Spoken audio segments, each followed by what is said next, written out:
This show is part of the RetroZap.com podcast network.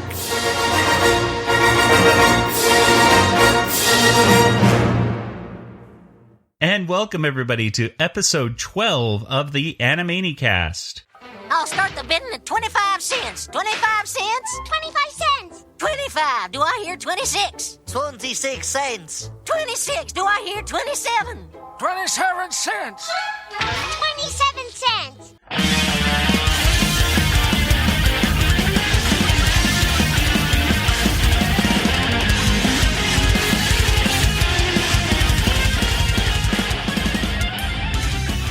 Welcome to the Animanicast. We are a podcast that is dedicated to the animated television show, the Animaniacs. Each and every episode, we are going to be talking about a different episode of Animaniacs in the order in which they were released. We're going to talk about all the references, all the cultural gags, all the everything that is the Animaniacs. And we're going to probably go off on a few tangents here and there, but that's okay because that's what we like to do sometimes. And joining me, as always, is my brother Nathan. That's me.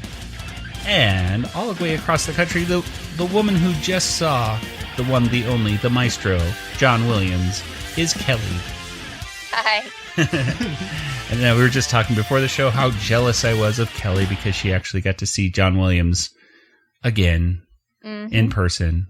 Yes. I haven't met him yet, so if anyone out there is listening and has a way for me to meet him... Or if John Williams is listening. Please, oh! He's a big Animaniacs fan. Yeah, totally. Please contact me. Yeah. Yes. Cool. Yes. Kelly at BigShinyRobot.com. Correct. Yes. But we are going to be talking today about episode 12 of Animaniacs, which premiered on September 28th, 1993. And today's episode has two different segments. One is Garage Sale of the Century, and the other one is West Side Pigeons. Another musical parody. All right. Two in a row. It's amazing. It's fantastic. So let's go ahead and talk about, first of all, the opening variable verse this time was Citizen Caney. Citizen Caney. Spoiler alert. Yeah, they kind of had a spoiler right there with Rosebud. Now, Citizen Kane is one of those movies that it's number one on AFI's list of films, I believe. Mm-hmm. But have either of you ever seen Citizen Kane? I saw it on my iPod once. I never seen Citizen Kane. I know why it's important as a movie. Like it has, I remember and why do I know it's important as a film? Because I remember watching the AFI top 100 movies and why Citizen Kane was an important film. But it's worth watching just for all the Simpsons references it makes. It's crazy. It was so ahead of its time. Wow. Like they beat the Simpsons to that joke that the Simpsons make. Yes, well, yeah, and I think it shows like the ceiling for the first time in some films. Like I don't know, like little things that seriously, that's what I remember from the AFI tribute was this was the first film to show a ceiling. I don't know why that was because most were sets, and you don't show the ceiling of a set because the ceiling goes up into like 30 feet up into the air. And there's lights and stuff, Yeah, exactly. But this one showed a ceiling, so. It was... I have an interesting tidbit of trivia. Okay. The sled, that they show when she says when they say Citizen Caney. Do you know who owns the what's presumed to be the only remaining sled from the film? No. Steven Spielberg. I should have guessed. Yeah, I'm disappointed. Why didn't y'all guess that? Like, wow. Well, it was either going to be if Spielberg doesn't own it, then Lucas would probably own it because those two, of course, are not only big fans of film history, but they're also rich enough to actually own that stuff. Exactly. So the first thing we have right here to start off today's episode is a brand new tower escape. And today's tower escape basically happens where there's you hear a bunch of popping noises, right? Mm-hmm. And out from the top of the water tower comes like an explosion of popcorn. And out from the water tower the Warners go down the hill, like skiing down Yeah. to escape. So, again, a cute water tower opening. Good animation. Yeah. Those beginning ones have good animations. Yeah. The same. I like to think that they just accidentally made too much popcorn and like, well, Well, let's go ahead and move on to segment 1, which is Garage Sale of the Century.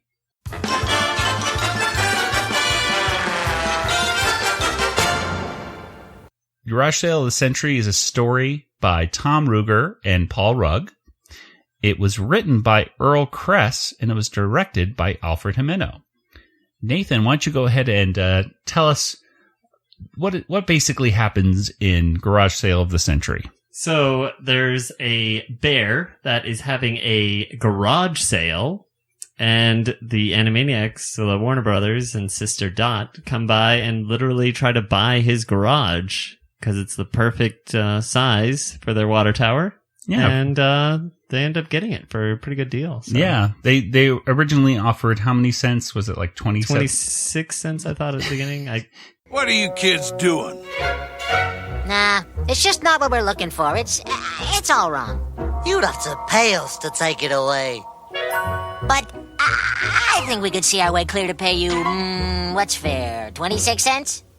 They haggle a little bit. They haggle a bit with them sometimes. Yeah. 27, 28 it goes cents. up to 28. Yeah, it goes up to 28. They're good. They're good hagglers.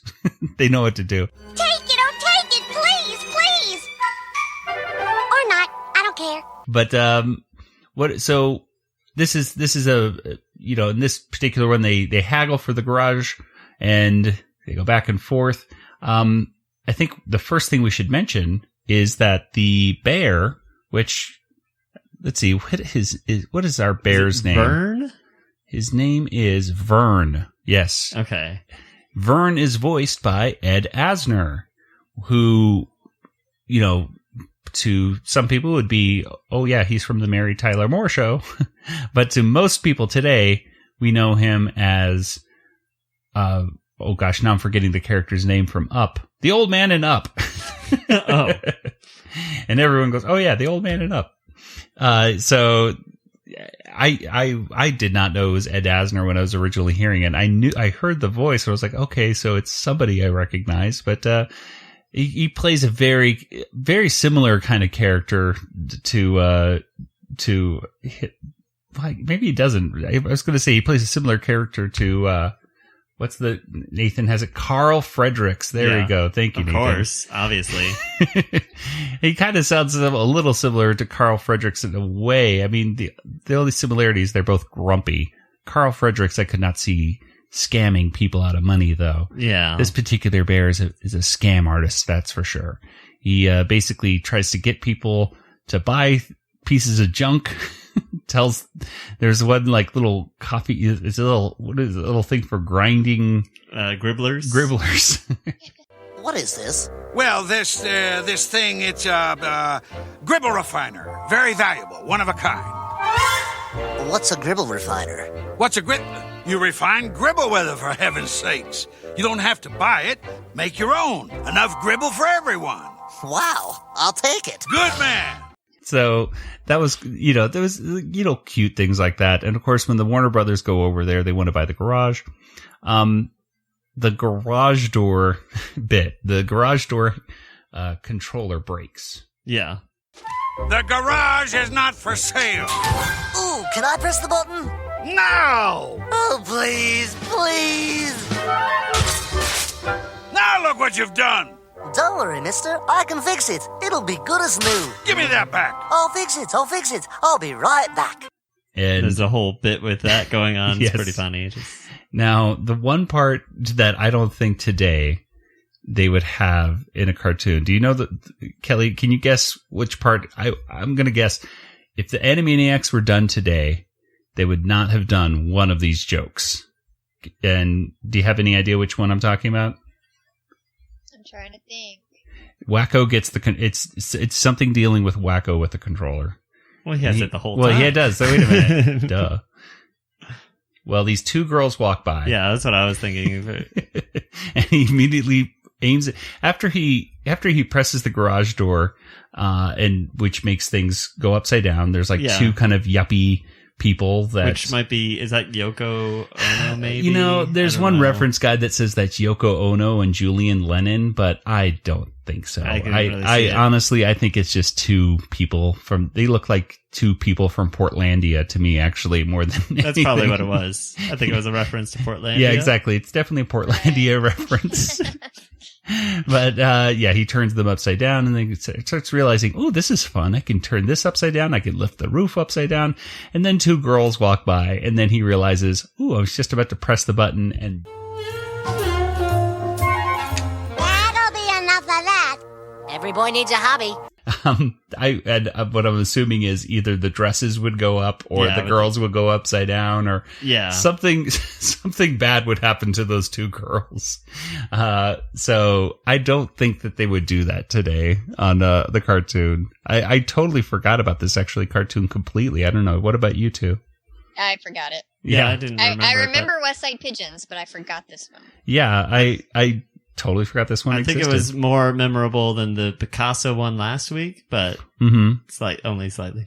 Well, and the Vern bear looked I thought he was actually originally, when I just saw the picture of him, I thought it was going to be the same bear from the Looney Tunes. Oh, the Papa cartoon. Bear? Yeah, the Papa Bear, that little short bear. Maybe he's related to him in some way. They look similar, and they're both angry similarly. Yes.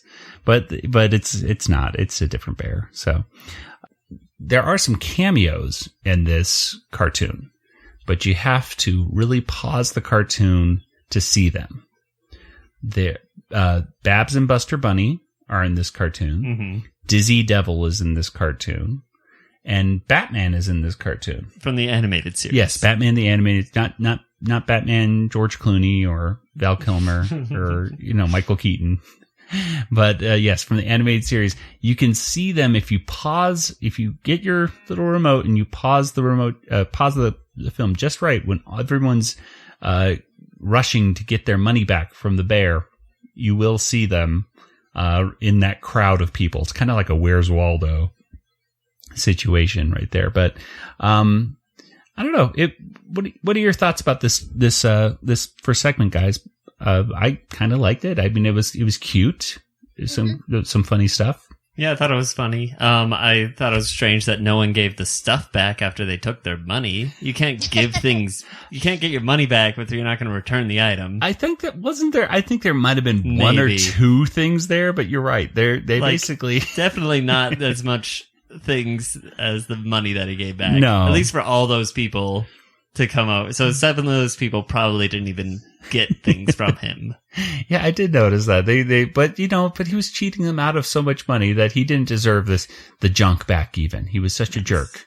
Oh, and I really enjoyed the Warner siblings being all sly and trying to trick the trickster by doing like an auction and thing, just trying to be really good at haggling. I just really enjoyed their haggling ability in this one. So yes, I really liked it when the older lady was stuck in the tree and Wacko walks by and he's like, "Hi, lady in the tree." Yes. Yep. Hello, lady in the tree. What a charming lad. That is probably my favorite line. Yeah, that was my favorite line in this one. So cute. Just like the whole episode, I'm just like, that's perfect. And I was trying to picture. What a nice boy. I was trying to picture what voice Tress MacNeille was using for that old woman, because she does have different old lady voices, and I hear them. I couldn't quite picture if she was parroting a specific famous older woman, or if that was just Tress MacNeille, old woman voice number 4, because I hear her quite often on Futurama and The Simpsons, stuff like that, playing different old women. And so maybe I'm just, hearing that old woman's voice and going, oh, that's from Futurama. I just can't picture the other character. One voice that I did think was kind of cool to hear was Yakko when he's doing his kind of auction right there outside of the thing with his mustache, which Vern the bear totally doesn't realize that it's... Until he pulls the mustaches off. Goes, hey, it's you. Wait a second, you're that one guy. Who? Yes, sir, Bob. We'll auction it off to the highest bidder. Lots of money. Ooh, you'll be rich, I tell you, rich. What do you say? I don't think. Good man. But Yakko is doing this kind of, well, let me tell you about all the, Yeah, like an oil baron, I don't know. Well, that voice, Texas. I think he's actually doing a parody of a particular character here from, he was an actor from Green Acres. He was also in Back to the Future 3. And he was in Robin Hood, the Disney cartoon. Yeah, I remember that. That's where I thought you were going with that. Yeah. I know him I know him from a few things, and those are the first. Green Acres, not as much, but I know that some people immediately. But I think in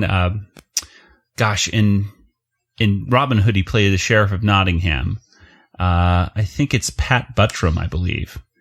Yes, Pat Buttram does the, well, let me tell you about... In fact, let me see if I can find a quick clip of him here. He throws an angry tantrum if he cannot have his way. He calls for mom and sucks his thumb and doesn't want to play.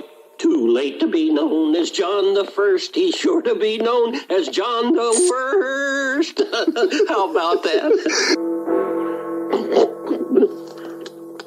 Nutsy, you better set your brains ahead a couple of hours. Nutsy, how can I sleep with you yelling, all's well, all the time here? Sheriff, everything ain't all's well. I got a feeling in my bones there's going to be a jailbreak any minute. Cram a neatly, Trigger. Point that pea shooter the other way. Yeah, Pat Butcher right there. He had that voice right there of kind of a swindler kind of guy. Yeah, there we are. I like that voice. Yes. I forget who it was actually that I some voice actor told me, or not told me. I was overhearing an interview with a voice actor that said they were hired to do a Pat Buttram voice, and I don't think it might have been Maurice LaMarche. I don't think it was, but he was sitting in the audition room waiting to go in, and who walks by but Pat Buttram. He goes, "Oh, you're here to do my voice? Well, go ahead, do me. Let's hear you." So he had to do the voice in front of Pat Buttram. So so it's a voice that voice actors. It's a fun voice. It's a cool voice. Makes you smile. So, any other thoughts right here for the first segment that we have? Again, it's a cute trivia. Oh, there's one. I have one more thing here. Just a little reference. One of our writers came into this particular episode. Nicholas Hollander, who's one of the writers, is actually seen yelling at Drew the bear. He has long hair. It's broken. I want my money back. Nice doing business with you. Nicholas Hollander was in a previous episode as well as a cartoon character. He was sweeping up all the piano stuff from Tim Panini after the piano was smashed to bits. And he's back again. Like returning a lamp or something? I don't know. Yes, returning a lamp, I believe. But yes, he was... must have been he's a cool guy to draw, I guess. He has long hair, kind of a nice big nose and stuff. It's a fun person to caricature, I suppose. So he keeps making his appearances. We'll have to see if he makes any more going on. Let's move right along to segment number 2.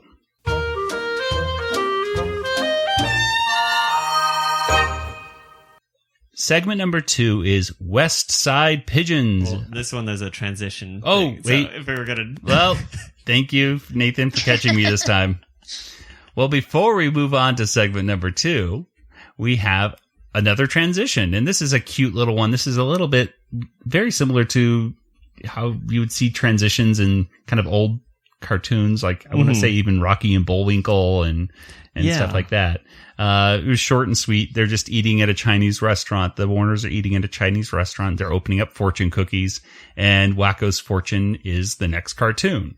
It kind of reminded me a little bit of like Pee-wee's Playhouse or something like that, like opening up a piece of paper and going, ooh, zoom into the thing right there. So again, a nice little short little, Yeah. It's funny that Yakko has a hotel with many vacant rooms or something, right? Your hotel rooms have many vacancies. Yes. The hotel of your mind has many vacancies. It reminds me of like Chinese. I used to do these, like I call them magic tricks, but they're not really magic tricks. They're more like just little joke fortunes that I would have from a Penn and Teller book that I got when I was in middle school. And basically the joke is that you would have a fake fortune in your hand, and then you go to a Chinese restaurant, and when everyone's opening up their Chinese, fortune cookies and reading their fortune, they have, you'll have good luck and you'll have, this and that.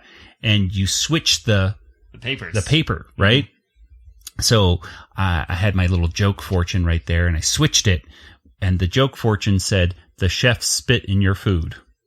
And so everyone's reading theirs, and then I read mine, which is, "The chef spit in your food." And everyone laughs, and they know it's me. Oh, Joey. That's funny. Where'd you get that? And the manager happened to walk by, and I said, "Excuse me, sir." I stopped the manager. "Excuse me, sir.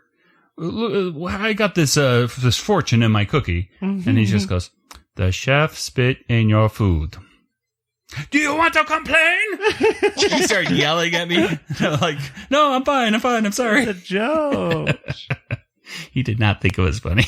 So, yeah, there's a little fortune cookie joke for everybody today, or a little fortune cookie story, I should say. So, a little warning to people out there, but it is a lot of fun, I gotta tell you. And now it's a lot easier to do than it was in the early 90s. Like before, you couldn't print up, something so small and make it look good.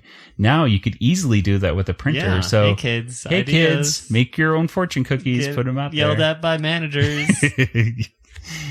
Make friends and influence people with Chinese fortune cookies. So let's go ahead and move on to segment 2, which is West Side Pigeons. And West Side Pigeons is our second a 2 in a row. Yeah. Musical parody. I mean, yeah.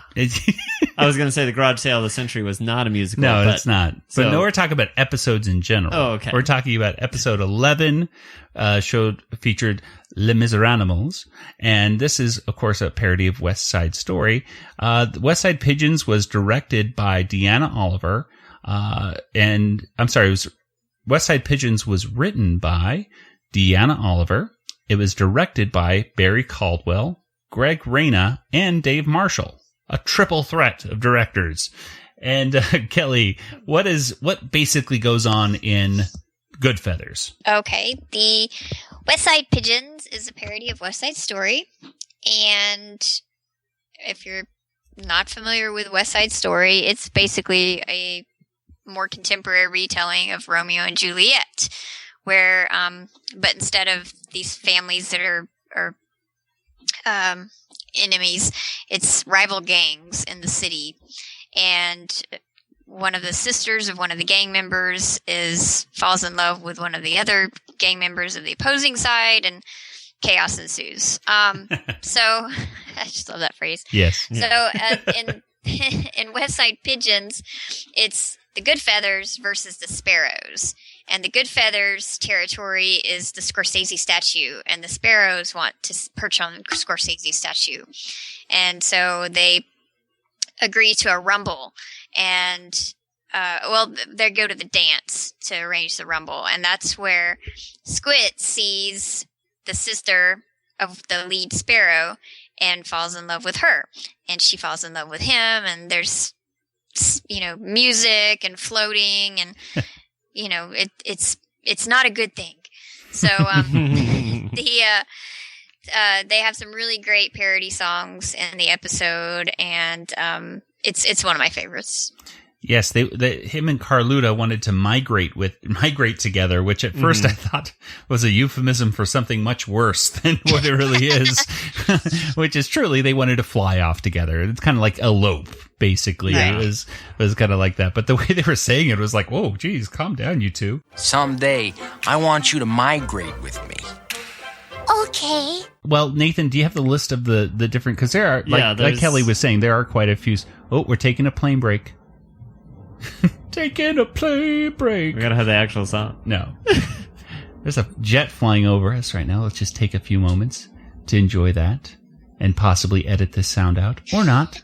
We'll just keep this in, because it's terrible to keep in. Yeah. But speaking of jets, no. Okay. The first song is the jet song. Here comes the good feathers cooing at you, that no sparrow can perch on Scorsese's statue, on our ever-loving, beacon, bugging statue. Good feathers. That's cool. And then Maria, which was Carluta. Oh, Carluta. Carluta. I just met a bird named Carluta. And please don't think me rude, but I think I'd like to brood with Carluta. Carluta, Carluta. America, with the parody was Scorsese's head. Mm-hmm. The perch on Scorsese's head. Why can't we perch on Scorsese's head? Good feathers perch on Scorsese's head. Sparrow should perch on Scorsese's head. On the rooftop we get lots of sunshine. No one to perch on a clothesline.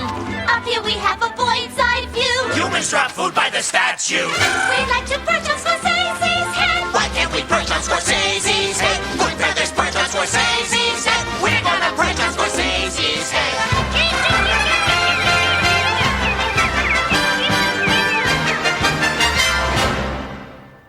I Feel Pretty was I Feel feathery, oh so feathery. All my plumage is standing up tall.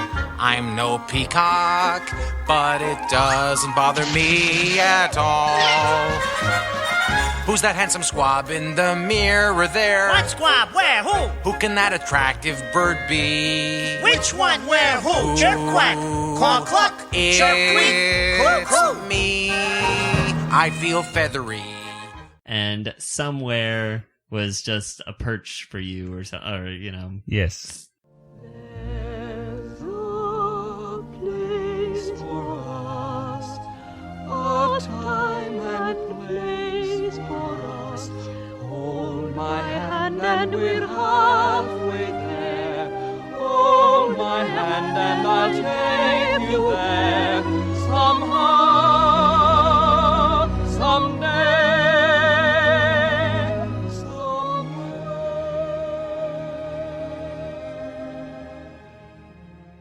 Forget about it, Squid. You're a good feather, see?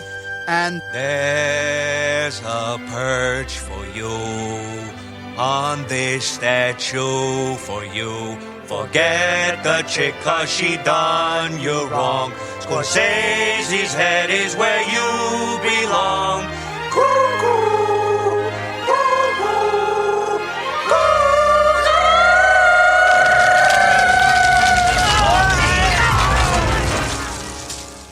Now, I'm not too familiar with West Side Story. In fact, I think I may have only seen the film all the way through once as a kid, and honestly didn't really pay much attention to it at that point. I think it's shown to a few of the 8th graders at my school, and I think they really get a kick out of it, and they enjoy it.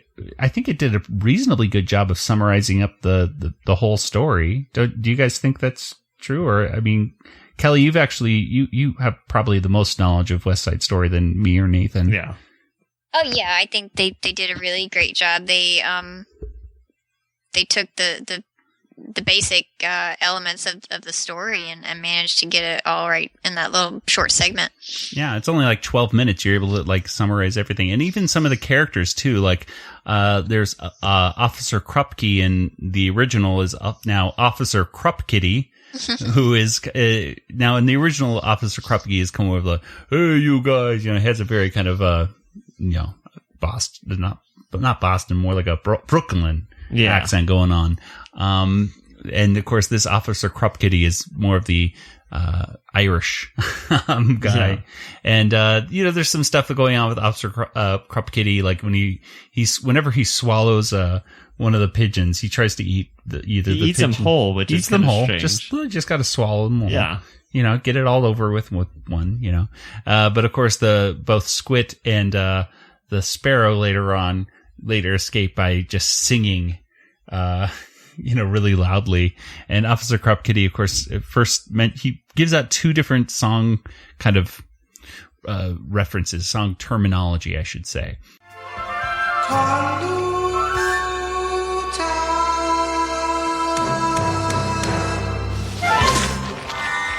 I got to cut down on my coloratura. Apparently, I think it might be a high-calorie kind of pun, but... That's what I was thinking. Yeah, but coloratura is a musical term referring to both elaborate ornamentation of a vocal melody and a singer, usually a soprano kind of singer, so someone who's able to hit that stuff. I don't know. I'm no singer. I don't know these things. You just look things up. I read things off the internet. And then, of course, later on, he talks about wanting to have a crescendo-free diet of mute mice, which I thought was kind of cute.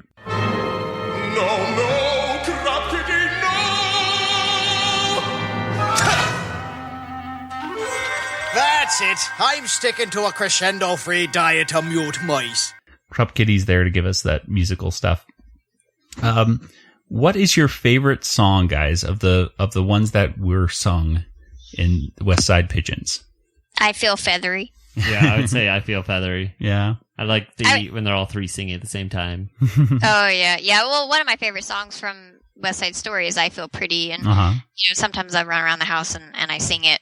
But sometimes I also sing Squid's song, I Feel Feathery. I love it. I love the way they took the lyrics and applied them to being a bird, and it's great. It's so much fun.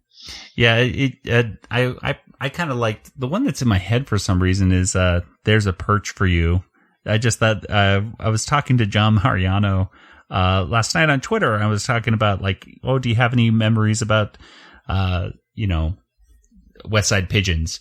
And he mentioned that he always wanted to be in a musical. Huh. And I said, what, you never been in a musical before? And apparently this was his first, chance as an actor to really sing. And I think he did a very good job during There's a Perch from You, from going from singing very well to singing... Yeah, to get that key that I said he went from baritone to tone deaf in just a few seconds because the whole head of Scorsese crumbles. And of course, then they have to go see Francis Ford. There's a Francis Ford Coppola statue down the street. So right there, of course, we should mention, of course, Martin Scorsese, the director of Goodfellas, which is Good Feathers. Good is Feathers. Like a pun on Good. Yes. They didn't do the what'd you call me? Like, that's it. Oh, they didn't do that today. Yeah. Oh well, but they didn't need to. It was all good stuff. They had plenty of other and of course references. Francis Ford Coppola is director of The Godfather and of many other films as well. Mm-hmm. But let's talk about the God Pigeon real quick, because the God Pigeon goes out and he comes to talk about Squid and to talk to Squid, I should say, and gives Squid misinformation about someone he unintentionally causes the rumble, I believe, in the first place, if I'm not mistaken.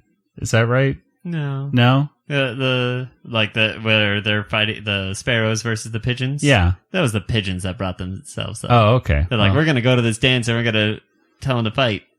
Okay. I miss all this stuff. But I did really like that part right there with the God Pigeon, where he's talking, and he's just talking about going to a car lot. Yeah, you can hear him say car. And he goes, oh, car lot? Carluda? What about that? Hey, I'm almost on a beak and got a face. Beaked? Carluda got beaked? It was Chicky Butt, wasn't it? He thinks I beat Noodles, and he beat the one I love for revenge.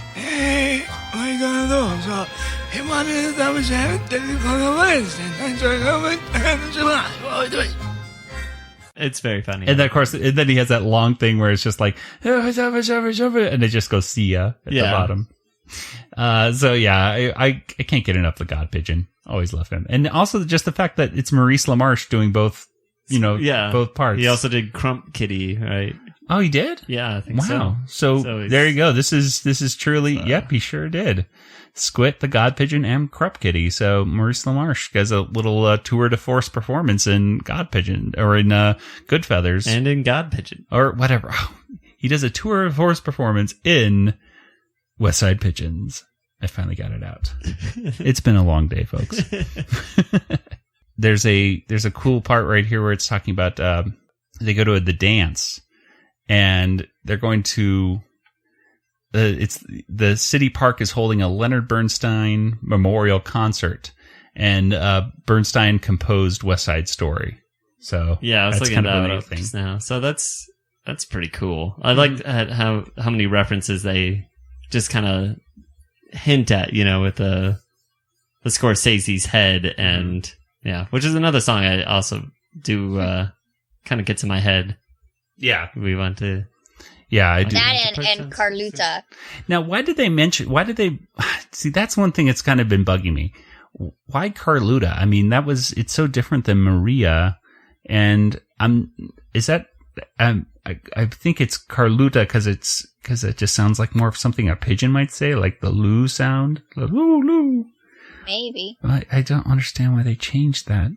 Because that's not even a real thing, right? Like Carlotta is how you say that, right? Isn't the girl's name Carlotta, not Carluta? There's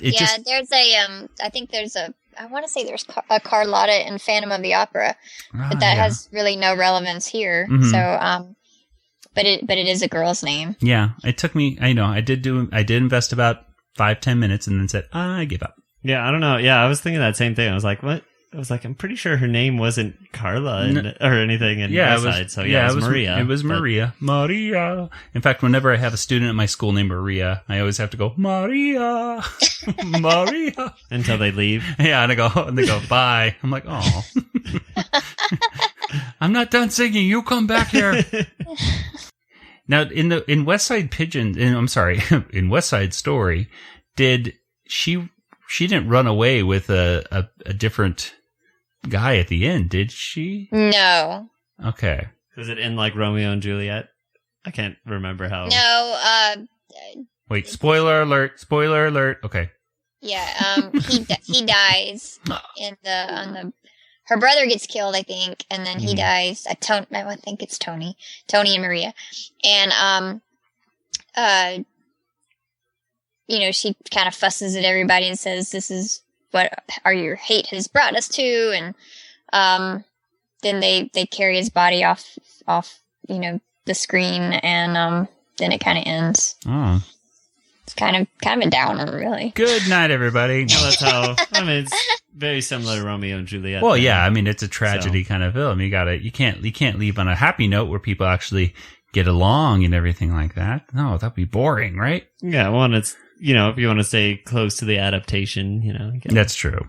I was thinking of another Romeo and Juliet reference, or another Romeo and Juliet adaptation was Warm Blood, which didn't. I think that was what it was called. They were all zombies, but it had a happy ending, which I was like, this is terrible.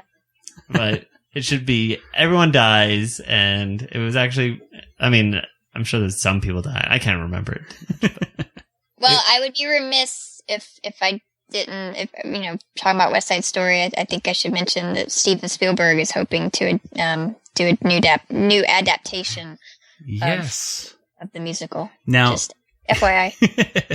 Now, do we know if it's going to be a musical, or is it? Or... Yeah, I think so. It's really the way it was created. It was created as a musical for the stage, I think, before it was ever on the screen. Well, there we go. Kelly, were you ever in a musical when you were in high school or anything like that? No, No, I was not. One time, I did audition for the Beauty and the Beast musical for like community theater because I was just bored and wanted to do something over the summer. And I love Beauty and the Beast, and I apparently did not have the skills. So I don't really sing or dance or anything. Well, Nathan has some information that would make you jealous because Nathan, I was in Beauty and the Beast. Oh, on what'd Broadway. you play? No. In my high school, I was Cogsworth.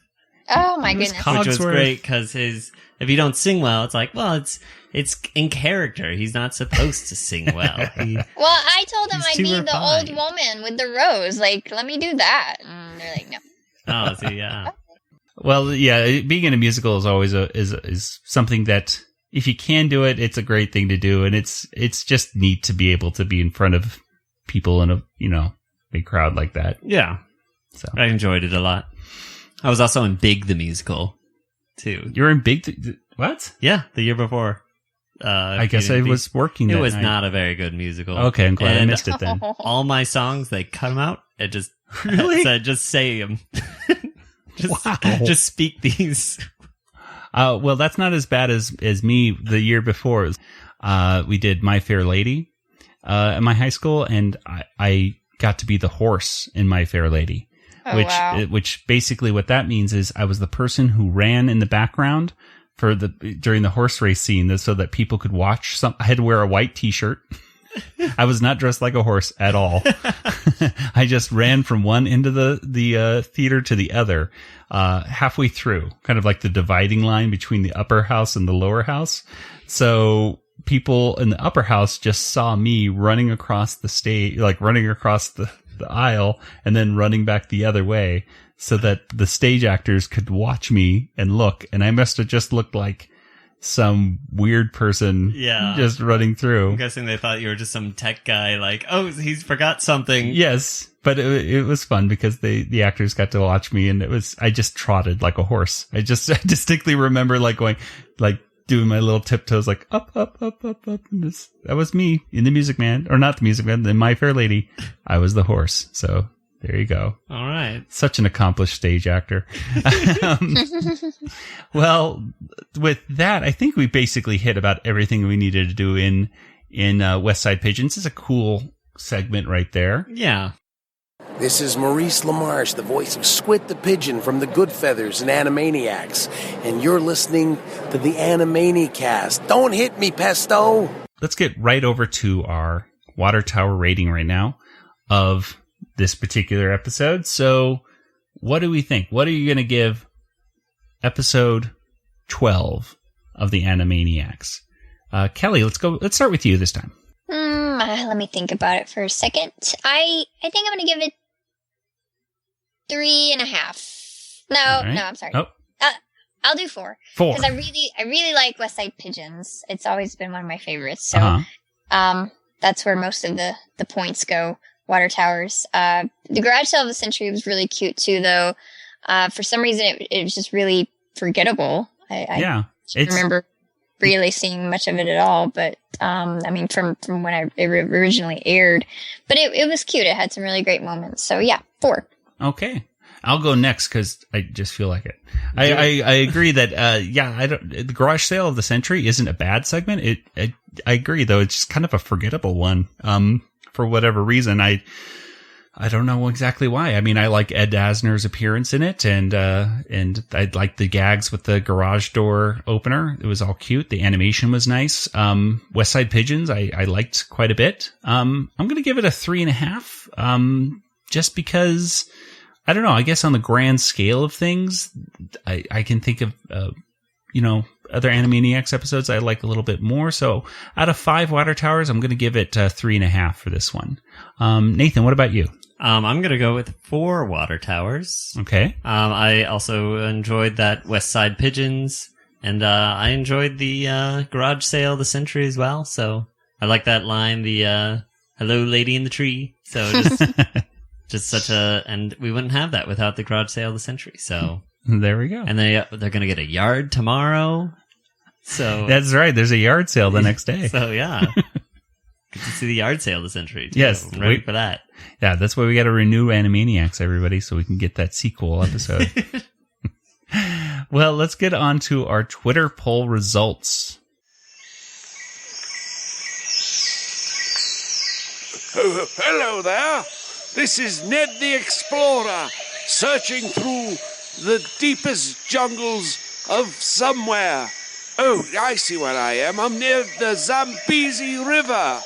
Oh, the Zambezi makes me sneezy. Oh, gosh. My goodness. Well, now I'm here searching for the announcer who has gone missing these past few weeks. Well, anyway, I'm here to give you the results of the latest Twitter poll. The listeners were asked, which of these 3 historic figures had the best appearance on #Animaniacs? 11% said it was Pablo Picasso. 40% said it went to Albert Einstein. So with 49%, it was the artist Michelangelo who won this week's poll. Well, there we are. And oh my goodness, I think I see in the distance. I think it's the announcer. Hello there, announcer, is that you? Hey, help me over here, help me. All right, I got to go over there and help him. He's stuck in some sort of quicksand. Oh my goodness. All right, well, I must hurry. Well, here is the poll for this week, listeners. Goodbye. And those were our Twitter poll results from last week. So let's talk about what we thought. The question was, of course, which of these historical characters had the funniest appearance in Animaniacs? Nathan, we'll start with you. Which one of these? Einstein, Michelangelo, or Pablo Picasso? Gotta go with Michelangelo. Why is that? Just too funny. That Maurice LaMarche, just uncanny. I'm sure Michelangelo sounded just like that. So yes, he did his research. Let's see. I'm gonna go with I gotta go with Michelangelo as well. For many of the same reasons you were saying, and of course Kelly. Anticipation. I don't know what you're going to say. Which of those 3 do you think is the funniest? Michelangelo. And give us, I don't know, one reason why. One word. No. One word. I can do it in one word. Okay, one word. Spielberg. There you go. His Eminence is coming. Okay, so today we're going to have a poll. We're going to talk about which musical parody was better. And we just had 2 in a row. So this is going to be a 50-50. This is one or the other. It's Les Miserables or West Side Pigeons. So, ladies and gentlemen, go to twitter.com/Animanicast and let us know which of those 2 do you think is better. And we'll have our results in next week's episode. Cool. So let's go ahead and go right into some feedback here that we got. Nathan, we have some feedback on our Facebook page that we just got recently.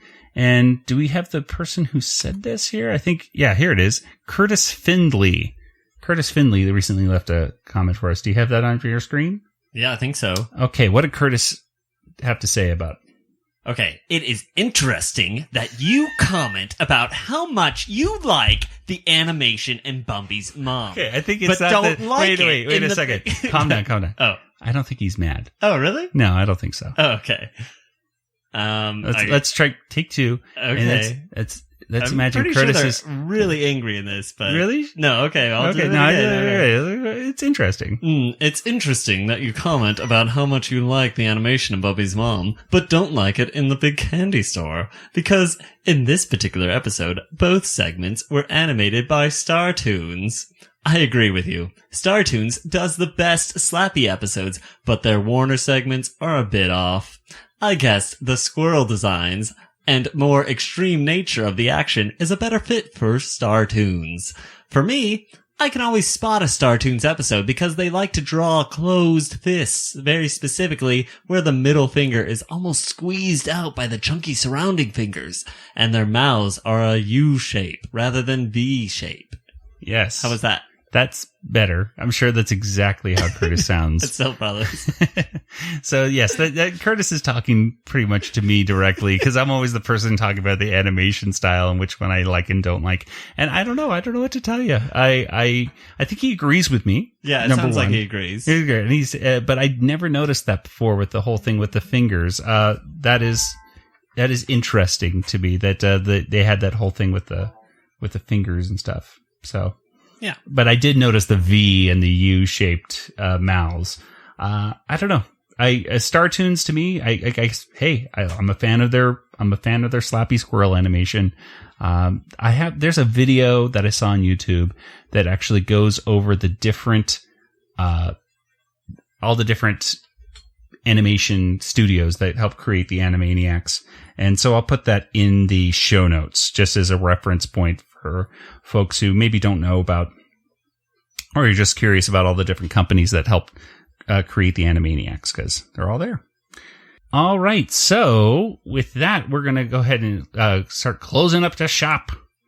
But Nathan, what should people do if they like the episodes that they're hearing of the Animanicast? Tell a friend.